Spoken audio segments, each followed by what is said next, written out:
ikibazo cy'abaturanyi dufite na Kongo.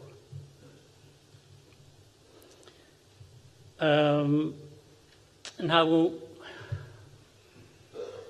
intwarira umwanya gusubizanya batuvuga cyangwa tuvuga uko bashatse,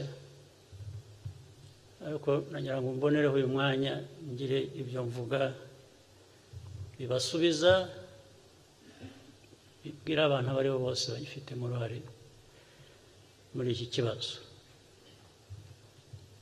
Nzongera hashize igihe nanone, niyo mpamvu nshaka kuvuga byinshi byo nabitse bimaze igihe ntasubiza. Ndabivuga uyu munsi, nzongera hashize igihe, ariko ubwo izara ko abo mbambwira bumva. Ikibazo cya Kongo kirimo ibintu byinshi. Kongo, u Rwanda, M23, FDLR, MONUSCO, international community, envoys, ibintu byose.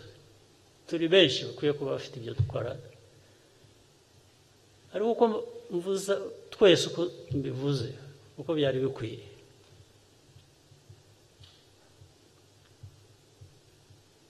First of all, it should be a shame to all these people that we are so many, we have so much in terms of means. We claim to want to resolve the problem. It's actually simple to resolve, in my opinion,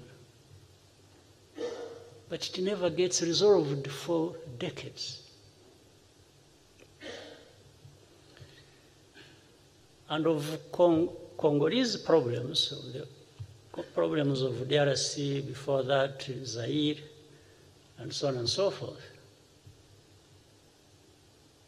I'm just talking about the problems of the last few decades. I'm not going into 60s, I'm not going into late 50s. No, I'm just talking about the last nearly 30 years now. You would wonder, I'm sure people should be asking themselves, how can these problems that relate to Rwanda, that relate to DRC, that relate to all these groups I'm talking about, that relate to the whole region, that relate to the powerful countries that so much talk about humanitarian crisis and human rights and all kinds of things, and really speak up for wanting to resolve all this. Sit with this kind of a situation and just keep massaging it and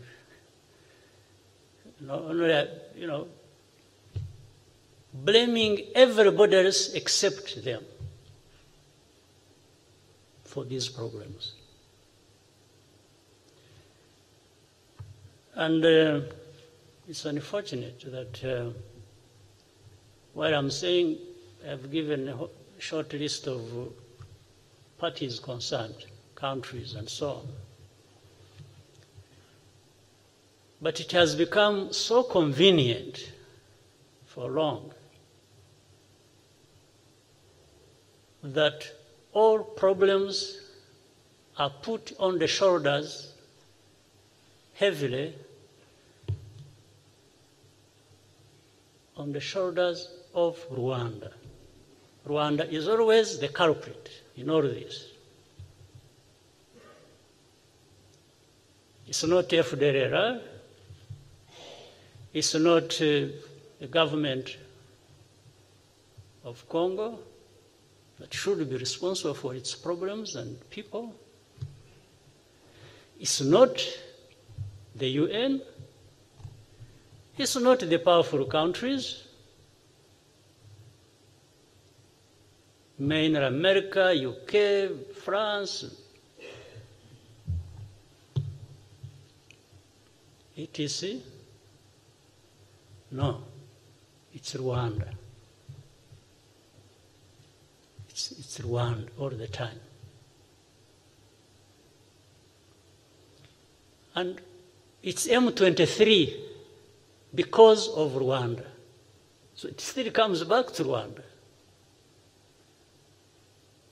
It's not FDLR, the remnants of people who carried out genocide here. It's not the government of Congo,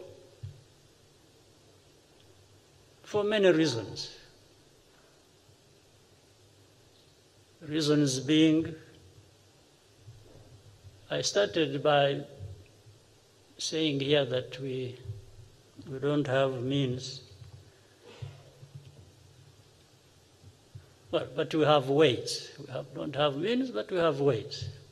But we don't have means. And that's why, in comparison, Rwanda and Congo, there is more, much more, much more.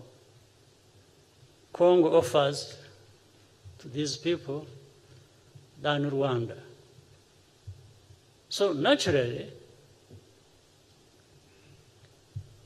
these people must tread carefully when they are dealing with the Congo's problems. They must even assist Congo to alleviate their pain by transferring the blame they should have, put somewhere else. And the easiest place to put their blame is Rwanda.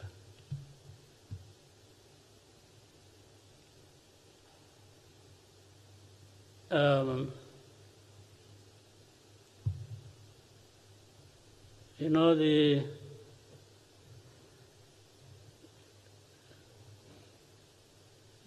know, kuna proverb.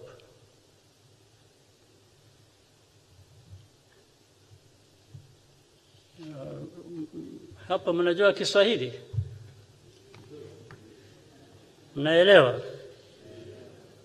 Kwa Kiswahili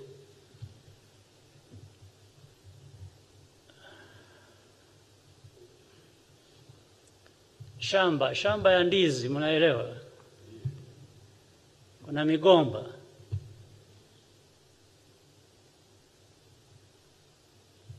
Na kuna majani. Migomba yani banana stem. Majani ikiwa banana leaves. Kwa migomba kuna migomba mifupi na migomba mirefu.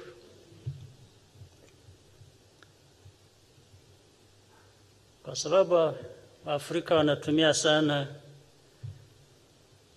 majani ya migomba kufanya kazi nyingi mbalimbali, kupika chakula nini. Ukienda kwa shamba la ndizi, ile majani wanayokata ni yale ya migomba mifupi. Ndio. When they go to banana plantation, those Africans use a lot of many things they use banana leaves for. The banana leaves they cut are the banana leaves of short banana stems.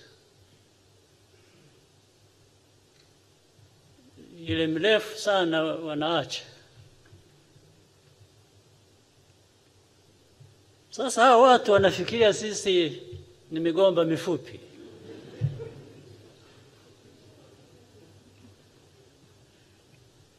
Kwa sababu ya geography, yani si nchi ndogo tu,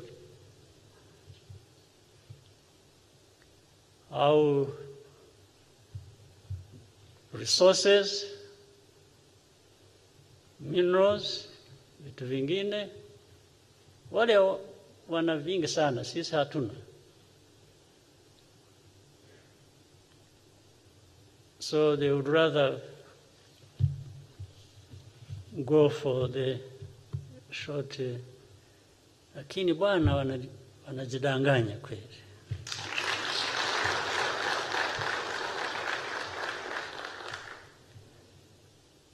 Sisi kwa ufupi wetu hatuna means, lakini tuna ways.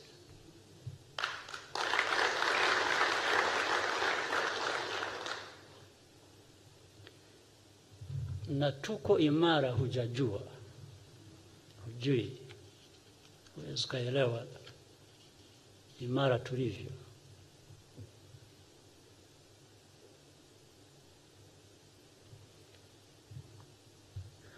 Those who think they can keep picking, cutting our banana leaves because we are short stems, boy, you don't know how much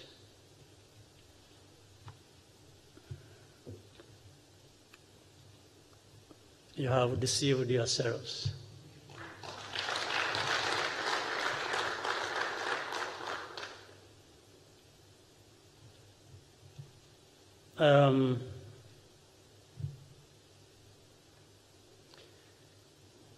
Yes, they even say we are accused of stealing the wealth, the minerals of Congo.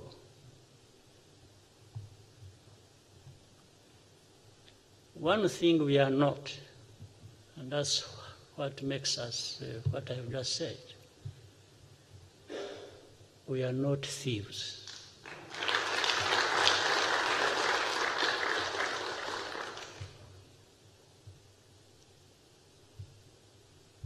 We work for what we have and what we get.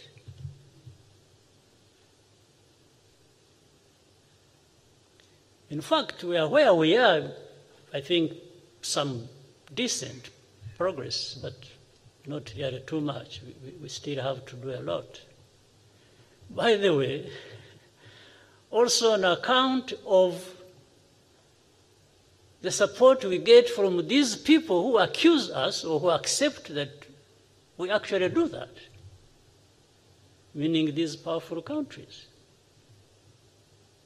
They actually give us a lot of support. And if they took time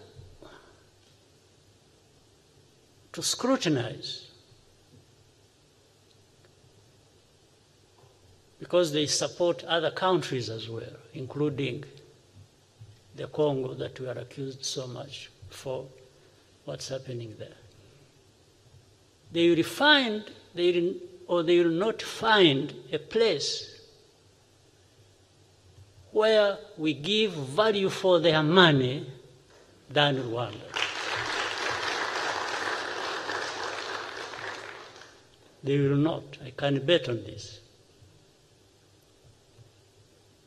For every dollar they spend on us, they support us with,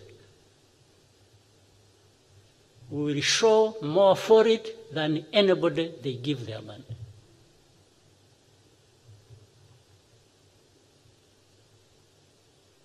And it is deliberate. It's not by accident. It's who we are.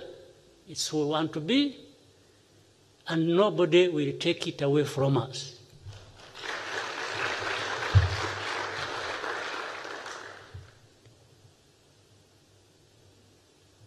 But when it comes to trying to cut the banana leaves because we are short stems.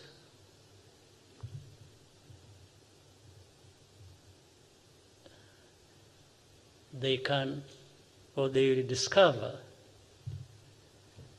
that you also provide value for money. Meaning, it will actually be costly for them.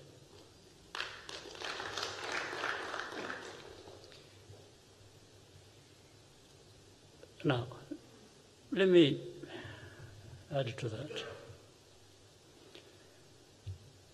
For the FDLR and the affiliate groups, Rudurunana and so on and so forth. And by the way, affiliate groups means also there are some individuals, either whom we have here in prison, who were brought from outside, or others who masquerade around as the so-called the opposition, whom we have just left free to mess up themselves until some point when, if need be, to take care of them, we take care of them.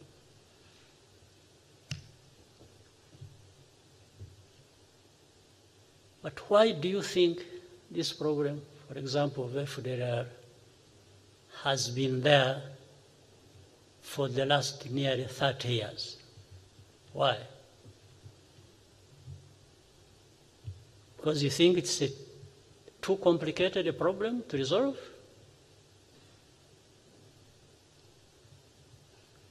No.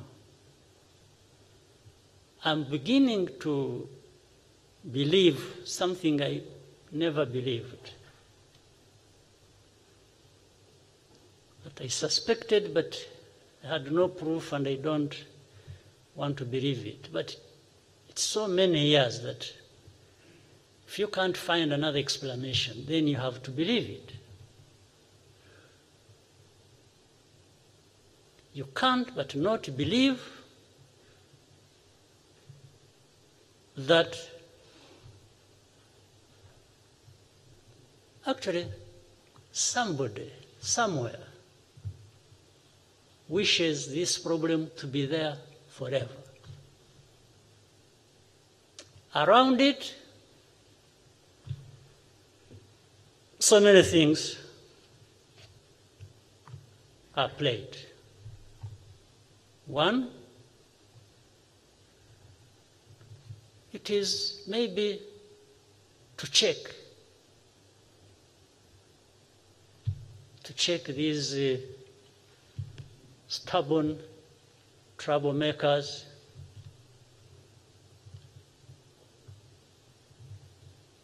but short banana stems. It is to check them. There's always something to. So it's maintained there.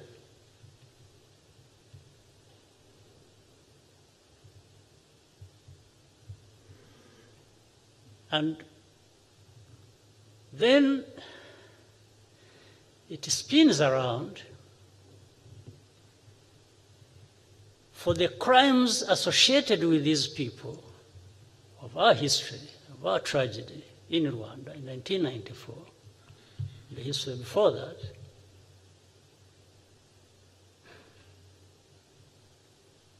They start associating us with the very crimes of these people. It's like they exist because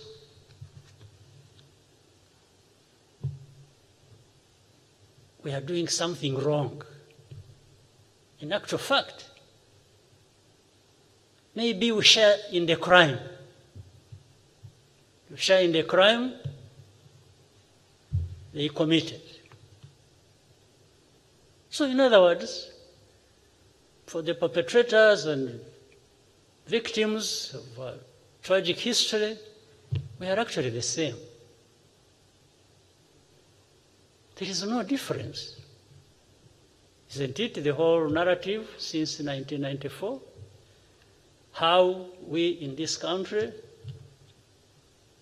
are known for stifling freedoms of people. We are, we violate human rights. Then sometimes when they are talking about the violating of human rights,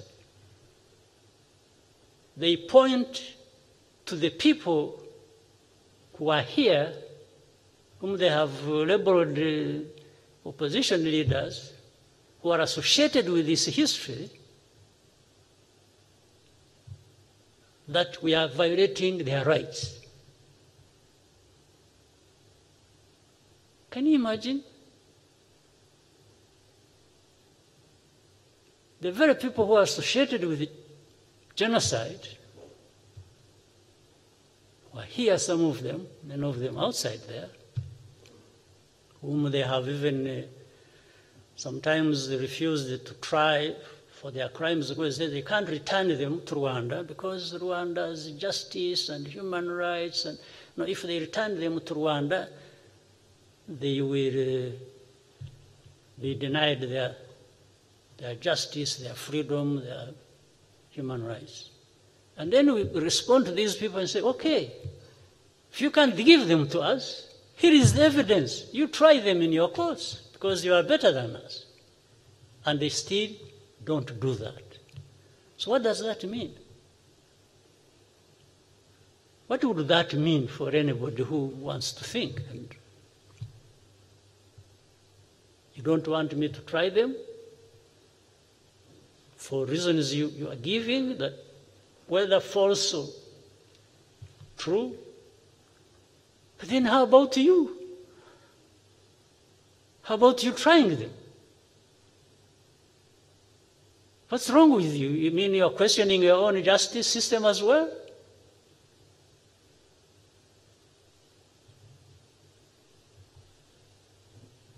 But on top of that, they still come and point fingers at us,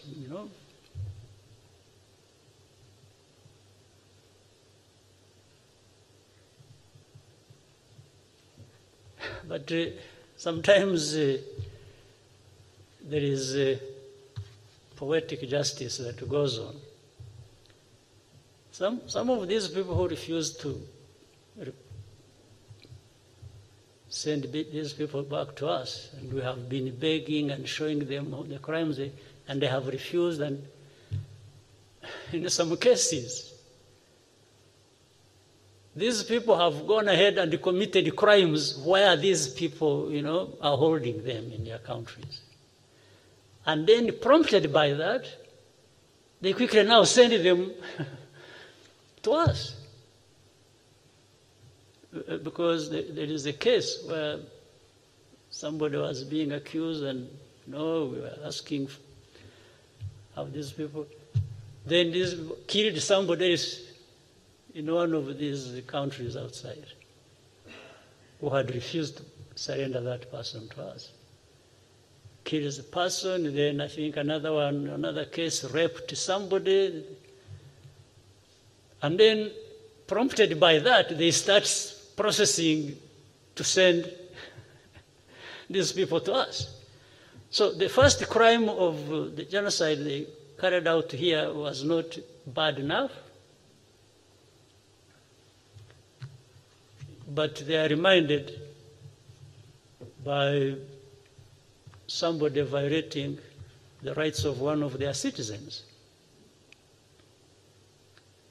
This is what I'm calling sometimes poetic justice.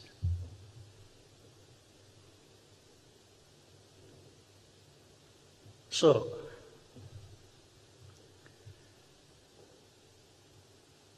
if for the last 28 years, this problem has been there, and for the last 20-something, 22 maybe, the UN force was sent to Congo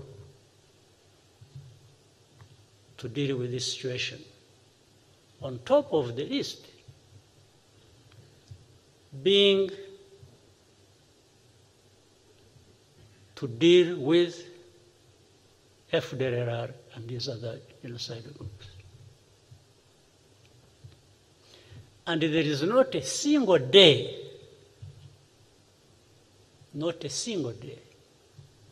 that I know of, maybe you do, that these forces ever fought FDLR to try and remove them. But they've been so keen to fight the notorious or famous, I don't know, M23. That's what happened in 2012. And we warned these people, we were warning them, and saying, you are dealing with half the problem. The other half will come back to haunt all of us. This is not a military issue. This is not a problem you want to resolve by force of arms. It's largely a political problem you need to attend to. You maybe help the Congolese government to address this problem. They ignored us. Fine. 10 years after that, the problem has come to haunt all of us. But of course, the easy way, again, they have, is blame Rwanda for it. That solves the problem. That's where we are now. But why wasn't this problem resolved for the last 10 years, honestly? Why wasn't it?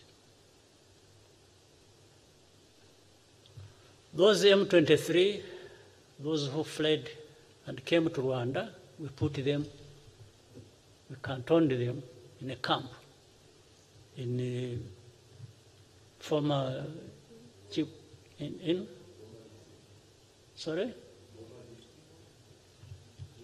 Ngoma, former Chibungo. We disarmed them, we gave arms back to Congo. They took the arms. I'm talking about facts here. I'm not. Now, processes started of talking to these people. What do we do with them? And we always gave access to the officials from Congo to go and talk to these people every time. They came here like 20 times.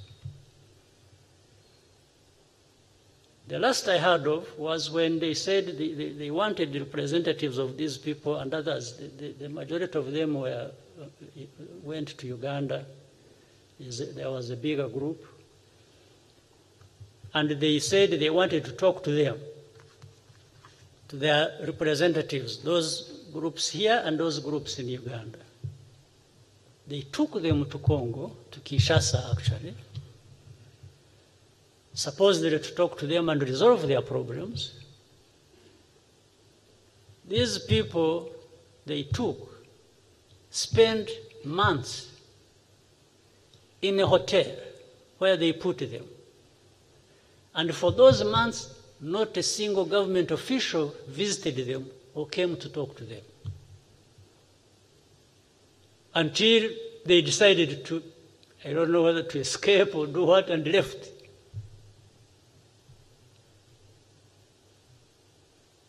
Now, the problem comes back to be Rwanda's problem. When they started fighting, don't ask me how or where they came from, but we have had a moment to discuss this openly in meetings of heads of state in Nairobi and it was clearly demonstrated to the Congolese leaders what had been going on. And the only thing they kept telling us was, no, no, no, these people must go back where they came from. And then we asked them, say, where did they come from? or what time do you mean? Because even if you assume that they came from here,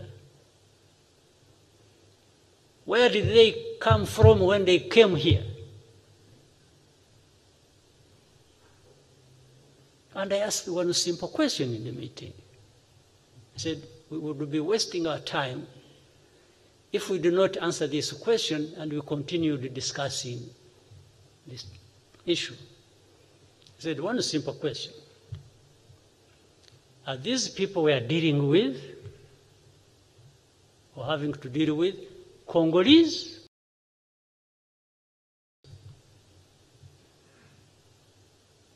Fortunately, the Congolese leaders answered that they are actually Congolese.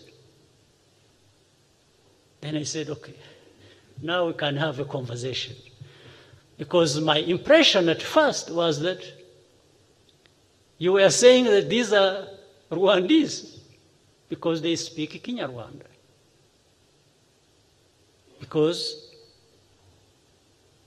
they are Rwandophones, I hear some people call them that, but they are Congolese. These are citizens of Congo. They have their ancestral homes and things in Congo, not here. Here they are refugees. We have over 80,000 of them as refugees in the camps.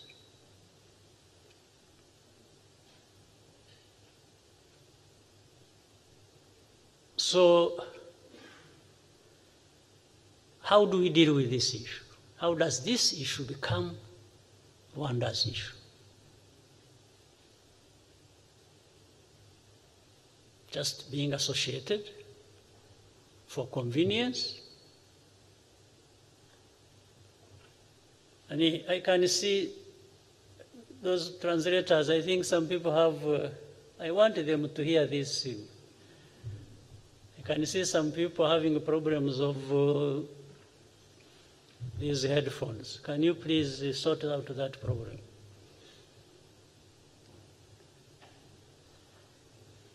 Maybe there are those who don't want to hear, that's a different issue.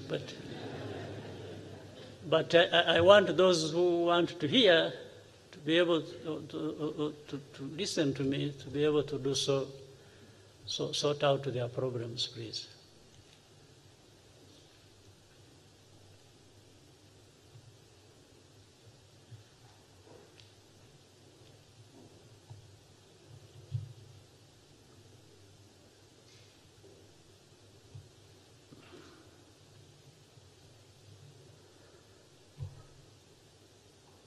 Nonetheless, I will continue for those who want to hear and for those who don't want to hear.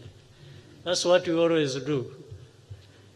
There are many people we talk to knowing that they are not listening, but we have to do a duty of letting them know so that there is no excuse about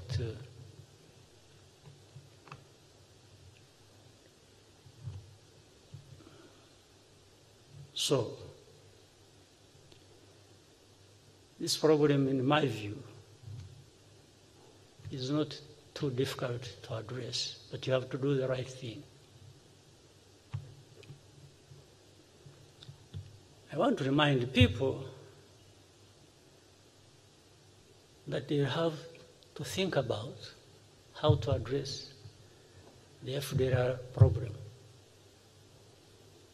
It's been there for too long.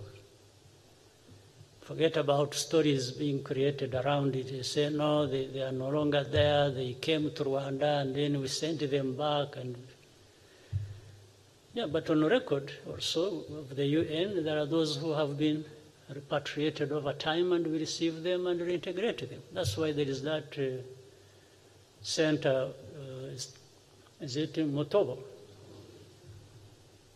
They are on record. The records are there, very clear. So that problem has to be looked at.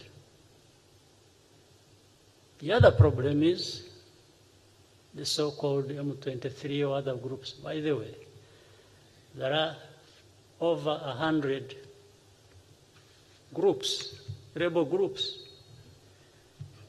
Did you know that? In Eastern Congo. Armed fighting for all kinds of things, I don't know some of them. So they can't only be existing because of Rwanda. Certainly not. If it was because of Rwanda, maybe they would be together.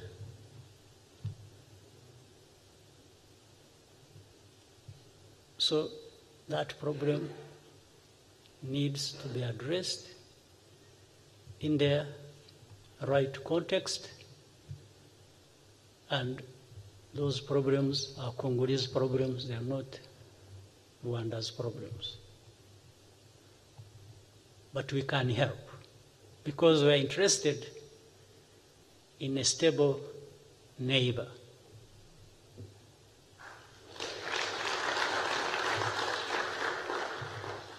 Peace in Congo or Eastern Congo is peace for us. So we can't be questioned about, or our desire to have a peaceful country and region cannot be questioned, honestly.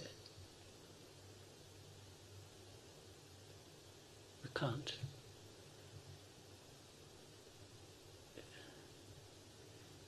Even for those who accuse us of stealing minerals, if that were to be true, I think we can do better still by having peace. Yes. Because when you have peace, then you don't even need to steal. You would actually have, I was talking to some very senior people recently from somewhere who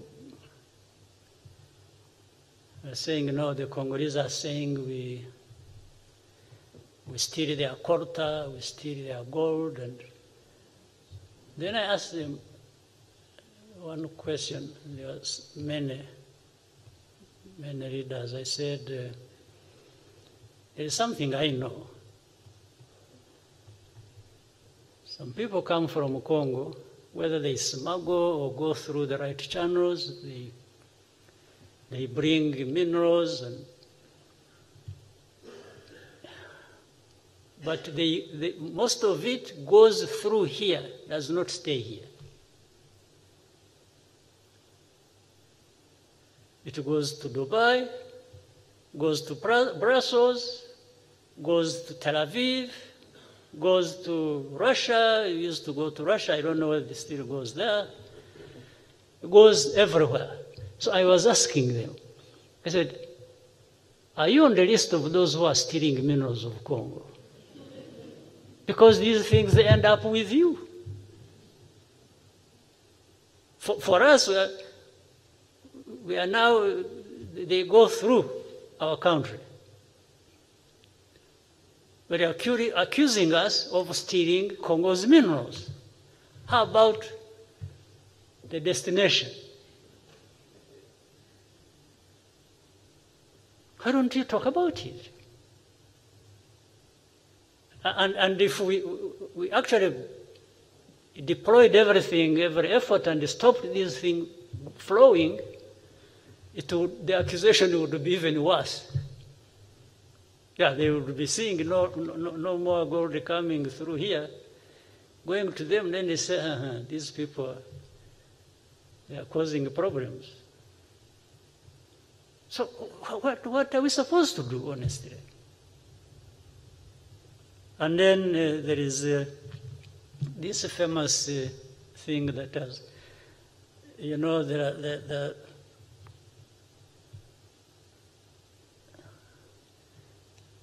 I've heard of hate speech. I was saying some of the things that need to be paid attention to. One of them, the hate speech that goes on from Eastern Congo to the Western end.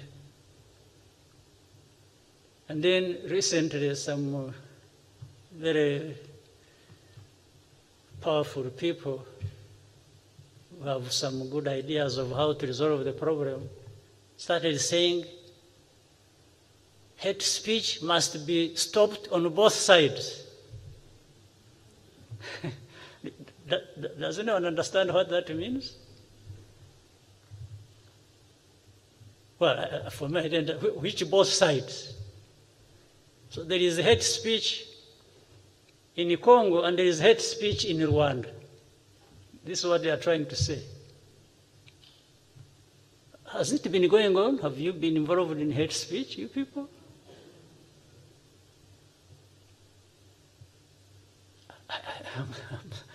You know, and that these are people supposed to be helping to resolve the problem.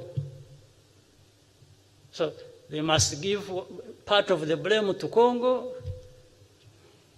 and another part must be carried by Rwanda, even if both of us have not been doing the same thing.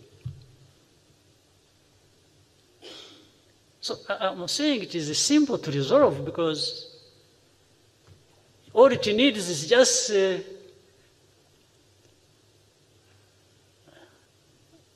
avoiding being neither here nor there. You have to address the problem as it is. You have to deal with the facts. You have to deal with evidence. You have to deal with the right thing to do.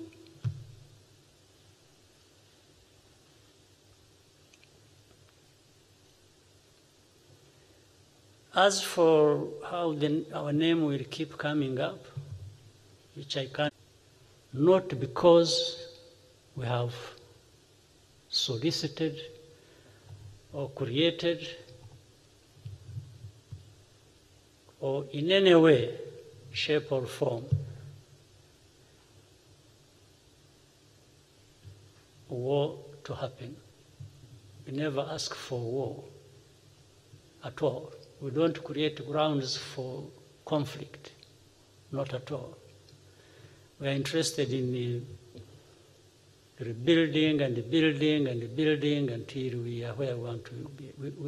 We know what war means. I have had some people, interviews and FT in London or France 24, France or TV5 or something like that, and somebody saying, I don't rule out a war with Rwanda. When I used to talk to this person who keeps saying this, I used to advise or humbly tell him that we are actually tired of war. We need to be working together and creating peace between our two countries, and because if you are looking for somebody who knows a thing about war, you come to me, please. I know something about it, and I know how bad it is, and by that, I know how you cannot have anything better than peace.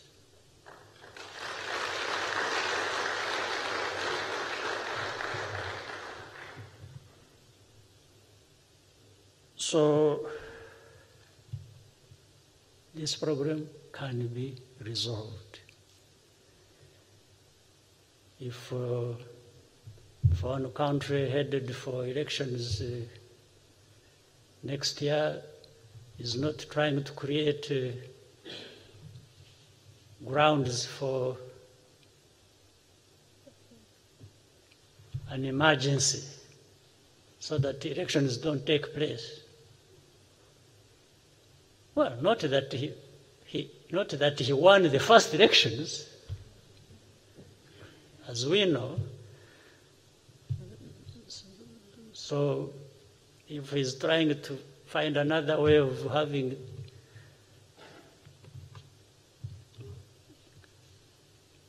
the next election is postponed,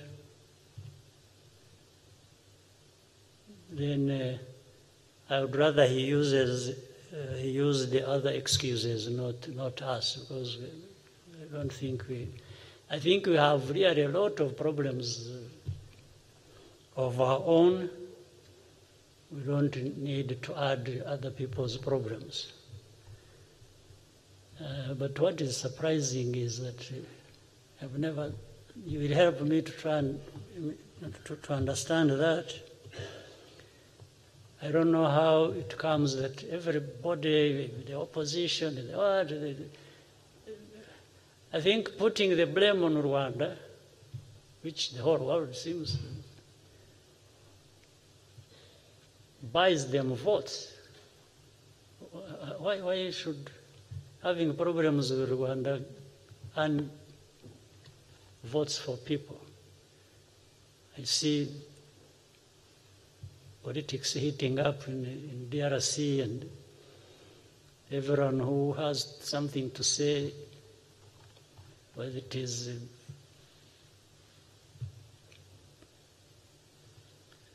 whoever, just keep saying, oh, Rwanda has invaded, Rwanda has invaded. Since when? And if you think also that we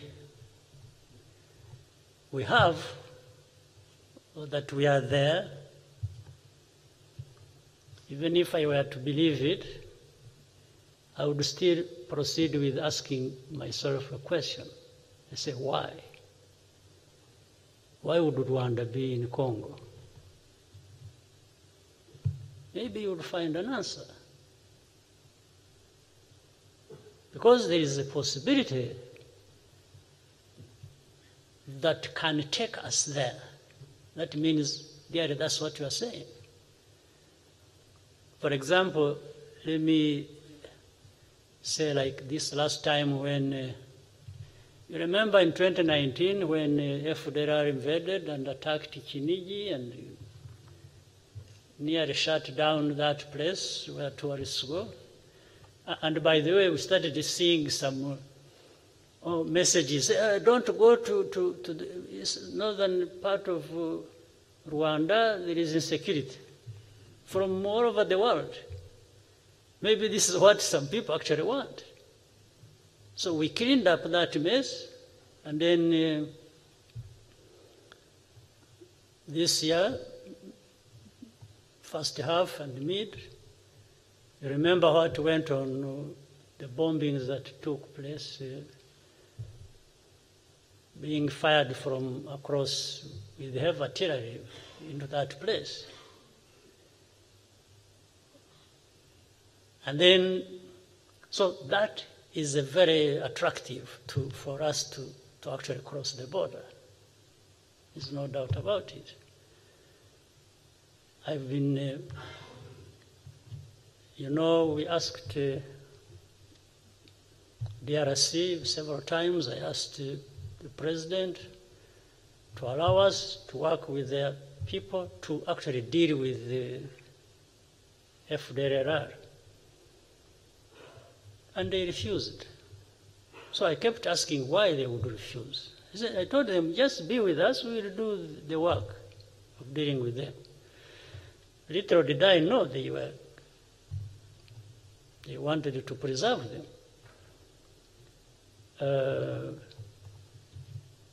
But in the end, later on in these arguments, I said, when they started firing across our border, I told him that that is enough invitation. I told the president of Congo. But while initially I was seeking invitation and to work with them to deal with our problem,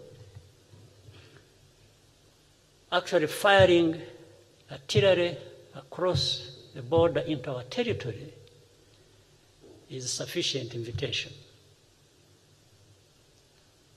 That statement still stands.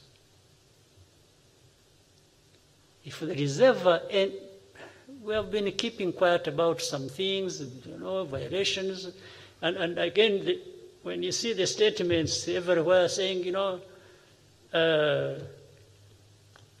the territorial integrity of Congo must be respected. I totally agree. But so must Rwanda's territorial integrity be respected.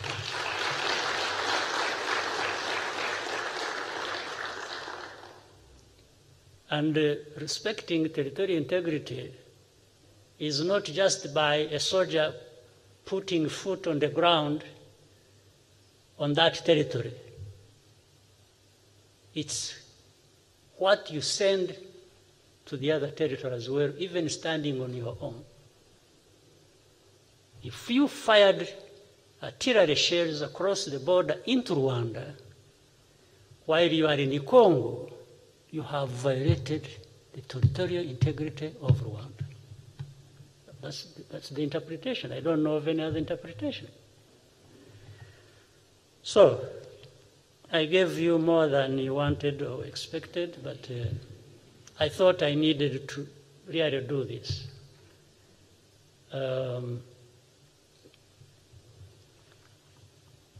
So be clear about it. When you see things happening, you just know. First of all, we are not going to engage in skirmishes that could have been avoided.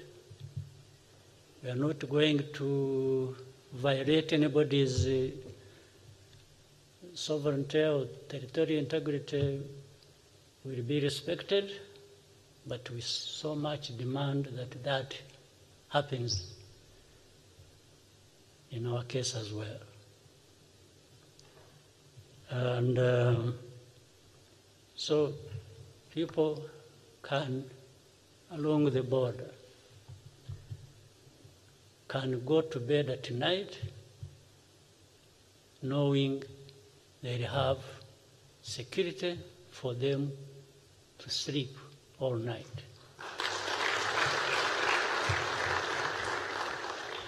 Short of that, will make somebody else spend sleepless nights. Thank you very much.